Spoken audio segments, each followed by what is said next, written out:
Hello again. The next dish that Tony is going to do is with salmon. Now, I've brought this salmon along today. This salmon was actually caught in the salmon club by half net.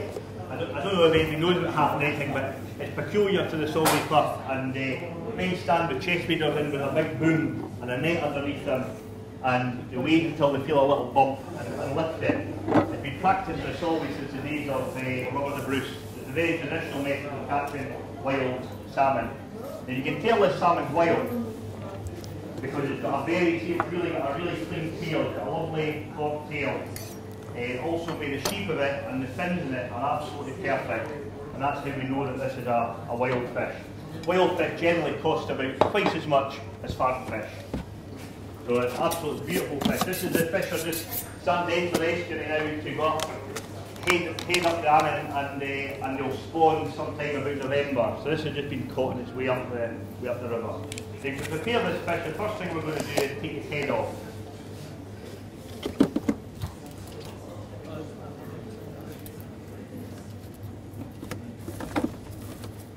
There we are. Just before I say that, these when you're looking for salmon, you're looking for the quality of a salmon, whether it's farmed or it's wild. That's what you look at. You look at this sheen it's got. It shouldn't look tired or dull. If you put your finger on it, it should bounce back nice and quickly like that. Its fins should be like that. It should be well finned. It shouldn't have little stumpy fins. And also looking at the gills, that's the colour. It's a perfect colour for the gills or really any fish that. If they look brown, they look tired, or they smell, it's no good at all. Another thing with the wild salmon is that you can look for is a sign of quality. Are these here, but there's actually a parasite. They're called sea lice. And after about 2 days in fresh water, these sea lice just drop off. So you know it's an estuary caught fish, and it's in absolutely top class condition. Just ping them off. There's not many animals or whatever that parasites are actually a sign of quality, but salmon's one of them. Now then, the first thing we do is take off its backbone. So you take a knife. This knife has got what they call a scalloped edge. And what that means is when it goes through something like fish, which is really like a jelly, it doesn't cause a vacuum behind the knife, so the knife moves very swiftly, very cleanly through it. So we go to the top side of the backbone, and you can hear the ribs crunching as the knife works its way down. We're just hugging the backbone all the time.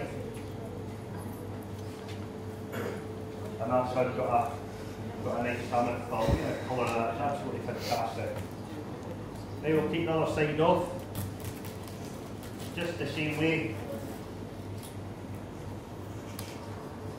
And that's sort of left there with the backbone and the dorsal fin in it.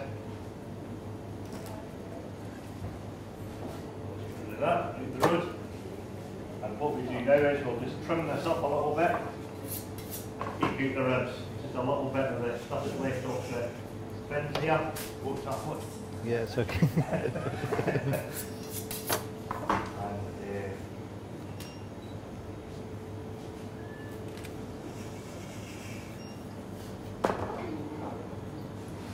You just take that little line of fat from the back.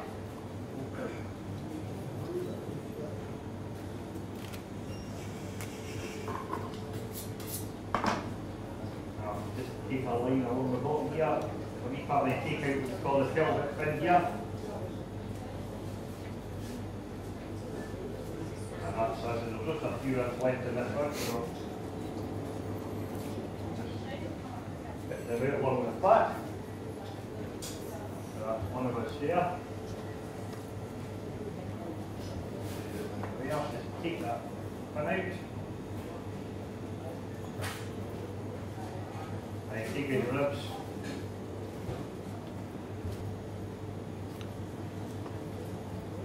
Just come in there.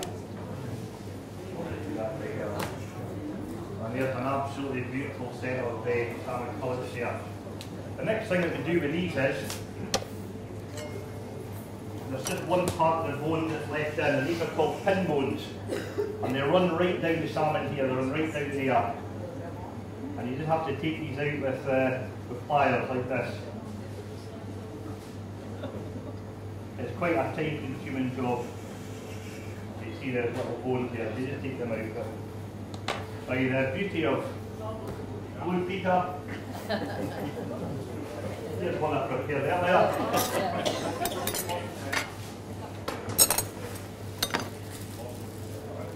Actually, this one here is a farm fish, will look very, very good. You can see the difference in colour. You can also see the difference in the stripes. It's slightly more fat in between its ribs there, you can see there.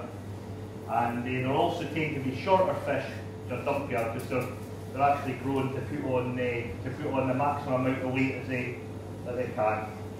But as choosing salmon, the same rules apply when you're looking for quality.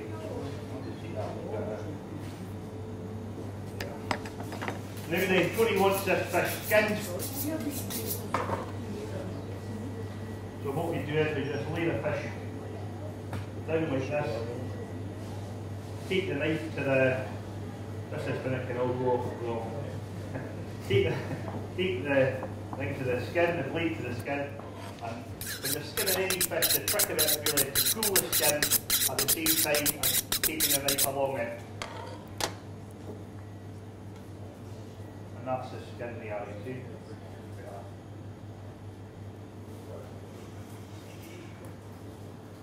Okay. Yep, I'll put it onto my small board.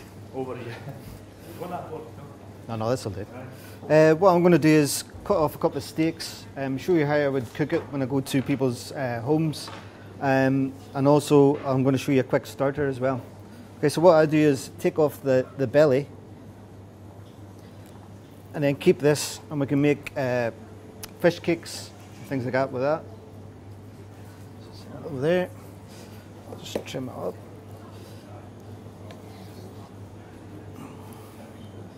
Take off a couple of steaks. Trim this down. What I want to do is take off the brown, because once it cooks that goes brown. It's not a very nice colour, so what I normally do is take that off. Just trim it off.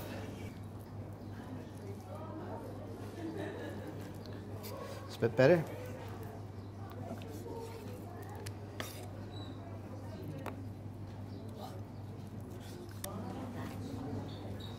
Set this to one side. I get some cling film.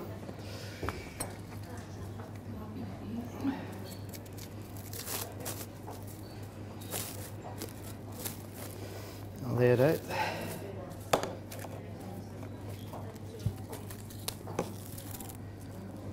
Then get some parsley and some dill, very finely chopped, with some seasoning,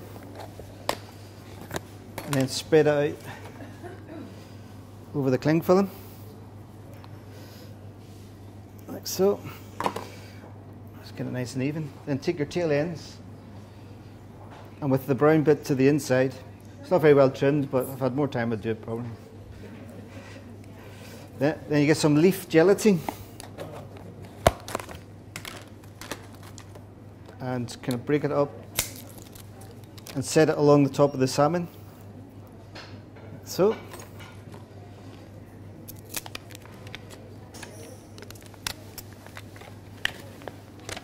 Yeah. Then the thick end to the thin end, and lay it along the top. So you've got the gelatin in the middle, the leaf gelatin. Then roll it up, carefully roll it up, so you've got a nice even coat of the parsley and dill around the outside, like so. Then roll it up, just like a sweet. Then what you want to do is get some tin foil, then place the salmon into the tin foil, and again roll it up so that it looks like a sweet. And if you just screw the sides in, so you've got that cylinder shape. Then what I do is put it into my water bath at about 56 degrees for about 3 hours, and it cooks it nice and slowly. And what it does is melts the gelatin, which then goes round, seals all the juices, sets all the herbs around the outside, once you put it in the fridge after you've cooked it, obviously, and it seals it, and then you just slice it. So we'll just place that in here.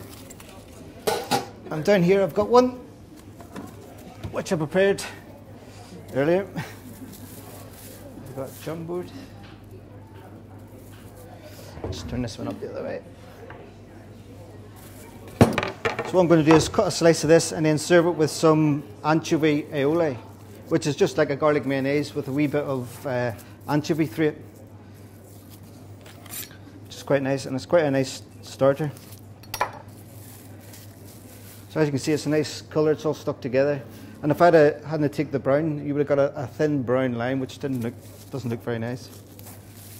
So take this all off. And you see there's a wee bit of jelly just there. And we just slice. Take another slice. And I'll just lay it on the plate. So, a wee bit of the aioli. I'll just put that just there, and that's that one.